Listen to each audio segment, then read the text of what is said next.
السلام علیکم ناظرین، امید کرتا ہوں آپ سب ٹھیک ٹھاک ہوں گے۔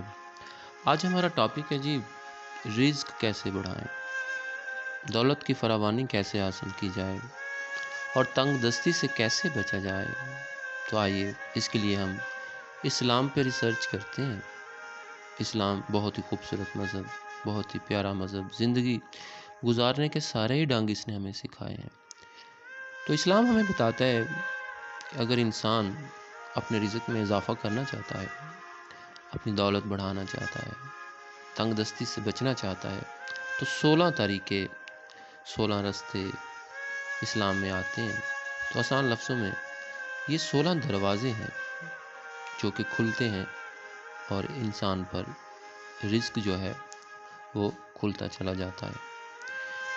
اور جہاں یہ دروازے ہیں وہاں یقیناً ان دروازوں کی چابیاں بھی ہوں گی، ان دروازوں میں داخل ہونے کا کوئی رستہ بھی ہوگا۔ تو آئیے ان کی تفصیل میں جاتے ہیں۔ کہتے ہیں کہ جو پہلا دروازہ ہے رزق کا، فراوانی، رزق کی کثرت اور تنگ دستی سے بچنے کا، وہ ہے نماز کی ادائیگی۔ تو نماز کا جو پہلا دروازہ ہے وہ رزق کی فراوانی کی طرف انسان کو لے کے جاتا ہے۔ تو نماز وہ چابی ہے جو رزق کے دروازے کو لگے گی اور انسان جو ہے کثرت سے رزق حاصل کر سکے گا۔ دوسرا دروازہ جس کی چابی جو ہے وہ استغفار ہے، استغفر اللہ سے بار بار اپنے گناہوں کی معافی مانگنا، اللہ رب العزت سے گڑ گڑا کے، رو کے، آنسو بہا کے اس کو منانا کہ یا رب الکائنات تو عظیم ہے، تیری رحمت بھی عظیم ہے، ہمیں معاف فرما، ہمارے گناہوں سے درگزر فرما۔ تو استغفار وہ دوسری چابی ہے جو رزق کے دوسرے دروازے کو لگتی ہے۔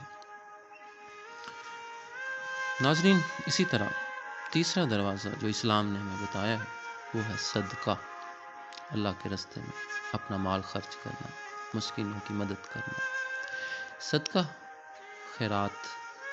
اور کہتے ہیں کہ صدقہ چھپا کے دینا چاہیے، ایک ہاتھ سے دیں اور دوسرے ہاتھ کو خبر بھی نہیں ہونی چاہیے۔ اسی طرح جو چوتھا دروازہ اسلام نے ہمیں بتایا ہے وہ ہے تقوی، اللہ سے ڈرتے رہنا، خوف خدا دل میں رکھنا، گناہوں سے بچنا، پرہیزگاری اختیار کرنا، یہ ہے تقوی۔ اور جن لوگوں میں تقوی ہوتا ہے یقیناً ان کے اوپر بھی رزق عاشق ہوتا ہے اور وہ بڑی آسانی سے رزق کا یہ دروازہ کھول لیتے ہیں۔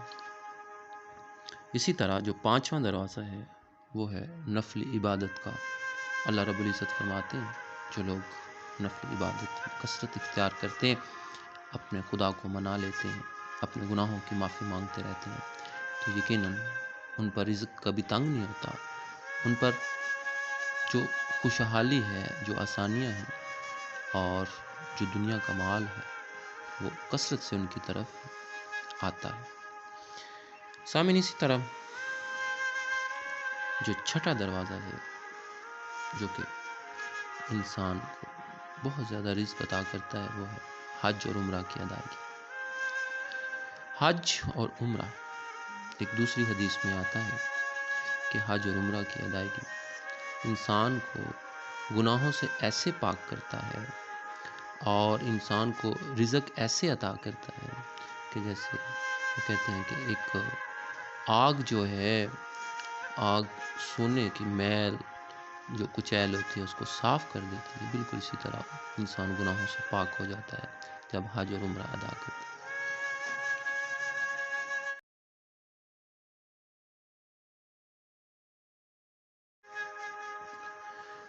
جی ناظرین، اسی طرح جو ساتواں دروازہ ہے جو انسان کو کثرت رزق کی طرف لے کے جاتا ہے، دولت کی فراوانی کی طرف لے کے جاتا ہے، اس دروازے کی جو چابی ہے وہ ہے رشتہ داروں کے ساتھ حسن سلوک، رشتہ داروں کے ساتھ اچھا سلوک، جو ہمارے قریبی ہیں، ہمارے رشتے میں قریبی ہیں، ان کے حقوق کو ادا کرنا، اگر وہ کبھی بیمار ہو جائیں تو ان کی تیمارداری کرنا، اور اگر کوئی ضرورت مند ہے اور اس کی حاجت روائی کر دینا، اس کی ضرورت کو پورا کرنا۔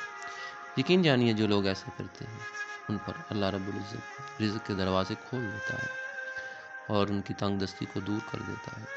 یہ اللہ رب العزت کا وعدہ ہے اپنے بندوں کے ساتھ۔ جی ناظرین، جی سامعین، اسی طرح جو 8واں دروازہ ہے وہ غریبوں کے غموں کو بانٹنا ہے، غریبوں کے دکھوں کو بانٹنا ہے۔ انتہائی مجبور لاچار لوگ جو ہیں ان کی ضرورتوں کو پورا کرنا ہے۔ تو جو لوگ ایسا کرتے ہیں یقیناً ان کے اوپر بھی رزق کی تنگی کو دور کر دیا جاتا ہے اور رزق کشادہ کر دیا جاتا ہے۔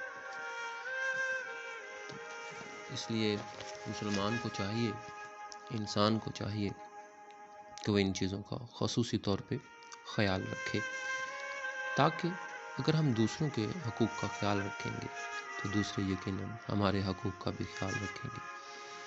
اسی طرح اسلام میں آتا ہے کہ جو 9واں دروازہ ہے، جو رزق کے فراوانی کی وجہ بنتا ہے، جو انسان کو رزق کی تنگی سے دور لے جاتا ہے، اور 9واں جو رزق کا دروازہ ہے وہ ہے اللہ پر توکل کرنا، اللہ پر بھروسہ کرنا، اللہ پر یقین رکھنا کہ میرا خدا مجھے اس مجبوری سے، اس تنگ دستی سے یقیناً نکالے گا اور مجھ پر بھی دولت کی فراوانی فرمائے گا۔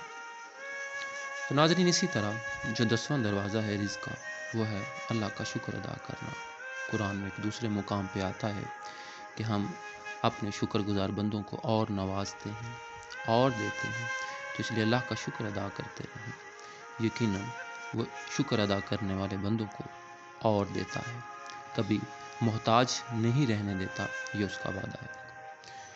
جی ناظرین، اسی طرح کہتے ہیں کہ جو 11واں دروازہ ہے رزق کی فراوانی کا، رزق کی کثرت کا، وہ ہے کہ جب ایک بندہ اپنے گھر میں داخل ہو تو وہ مسکراتا ہوا داخل ہو، ہنستا ہوا، کھلکھلاتا ہوا داخل ہو، اور داخل ہوتے ہی السلام علیکم کے جملے ادا کرے، تو یقیناً اللہ کی ذات راضی ہوتی ہے، سلامتی فرماتی ہے، اور اس گھر پہ اللہ کی خصوصی رحمتیں ہوتی ہیں، اور اس گھر کی تنگ دستی کو اللہ رب العزت کا وعدہ ہے کہ وہ دور فرما دیتا ہے۔ تو اسی طرح جو 12واں دروازہ ہے رزق کی فراوانی کا وہ ہے ماں باپ کی فرما برداری۔ یقین کریں کہ جو لوگ اس دنیا میں اپنے ماں باپ کے فرما بردار ہیں، اللہ رب العزت غائب کے خزانوں سے انہیں بہت کچھ عطا کرتا ہے جس کا انسان کبھی شمار بھی نہیں کر سکتا۔ تو اسی طرح کہتے ہیں کہ جو 13واں دروازہ ہے رزق کی فراوانی کا وہ ہے ہر وقت باوضو رہنا، کثرت سے باوضو رہنا، یعنی زیادہ سے زیادہ وضو کی حالت میں رہنا۔ جو لوگ ایسا کرتے ہیں ان کی زندگی کو اٹھا کے دیکھ لیں، تاریخ کے اوراق جو ہیں وہ پلٹ کے دیکھ لیں، ایسے لوگ بھی کبھی تنگ دست نہیں ہوتے۔